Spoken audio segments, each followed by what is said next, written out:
প্রতিবাদে দিনহাটায় উত্তাল পরিস্থিতি সৃষ্টি হলো মঙ্গলবার সকালে। দিনহাটা থেকে সাহেবগঞ্জগামী রাজ্য সড়কের 2 নম্বর পুল এলাকায় পথ অবরোধ করে বিক্ষোভে সামিল হন স্থানীয় বাসিন্দারা। অভিযোগ, চূড়ান্ত ভোটার তালিকা থেকে বহু মানুষের নাম বাদ পড়েছে। পরপর একাধিক সাপ্লিমেন্টারি তালিকা প্রকাশিত হলেও তাতেও নাম না থাকায় চরম ক্ষোভ ওঠে।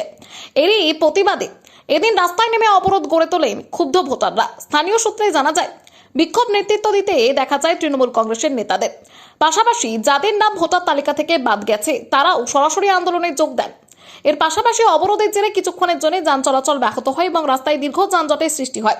খবর পেয়ে ঘটনাস্থলে পৌঁছান দিনহাটা থানার আইসি বুদ্ধাদিত্য রায় এবং দিনহাটা 1 নম্বর ব্লকের বিডিও বিশাখ ভট্টাচার্য সহ প্রশাসনের অন্যান্য আধিকারিকরা।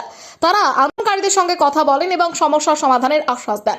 পরবর্তীতে প্রশাসনের আশ্বাসে অবরোধ তুলে নেওয়া হয়। তবে ভোটার তালিকা থেকে নাম বাদ যাওয়া নিয়ে সাধারণ মানুষের ক্ষোভ যে এখনো প্রবল, তা এই দিনের ঘটনায় স্পষ্ট হয়ে উঠেছে। আপনারা একদম পথে বসেছেন।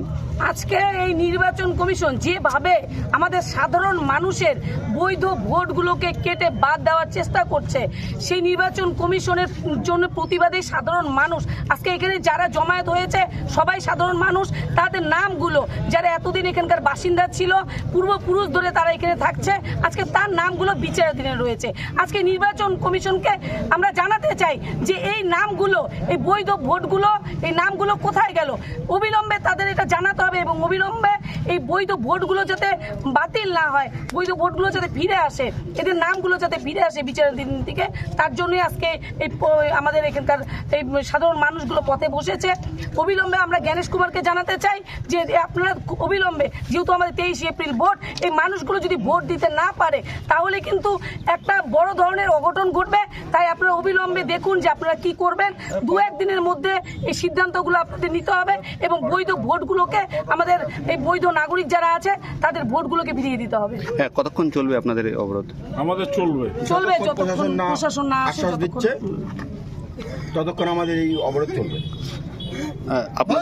আপনাদের এলাকায় এই পর্যন্ত কতজনের নাম এরকম ওঠেনি? 1001 জন এখনো নাম ওঠেনি। তারা বৈধ ভোটার, তারা জন্মসূত্রে এখানে তাদের বাবা ঠাকুরদা সবাই বংশ পরস্পরায় এখানে তারা নাগরিক, কিন্তু তাদের নাম কেটে দেওয়া হচ্ছে। আমরা চাই অবৈধ ভোটারকে নাম কাটুক, কিন্তু দেখা যাচ্ছে সব বৈধ।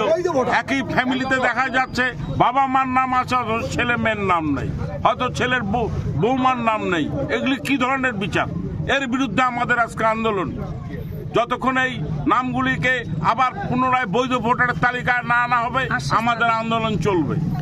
এটা কি শুধুমাত্র এই অঞ্চলে না কোনো? এটা সারা বাংলা জুড়ে চলছে। এখানে আমাদের অঞ্চলে 1001 জনের অবস্থা এই অবস্থায় আছে। বৈধ নাগরিককে অবৈধ করে করার চেষ্টা হচ্ছে। তারই প্রতিবাদে আজকে আমাদের এই বিক্ষোভ আন্দোলন। অঞ্চলে বেশিরভাগ সনাতনী ধর্ম।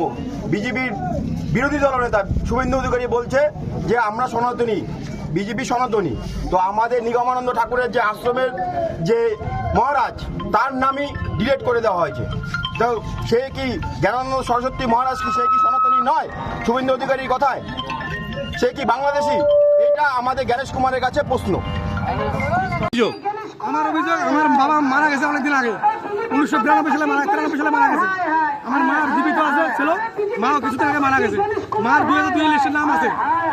আমার মাধ্যমিকের অ্যাডমিট দিয়েছি, প্রতিবন্ধী 2001 সালের সার্টিফিকেট দিয়েছি, জমির দলিল দিয়েছি, তার সত্ত্বেও আমার নাম আসেনি। বিচারাধীন ছিল। কি নাম আপনার? আমার নাম মোজাম্মেল মিয়া। আপনার বাড়ি কোথায়? বাড়ি আমার ছোটবাড়ি বাড়ি। আপনার পরিবারের কার কার নাম কাটা গেছে? আমার পরিবারের 6 জনের নাম কাটা গেছে।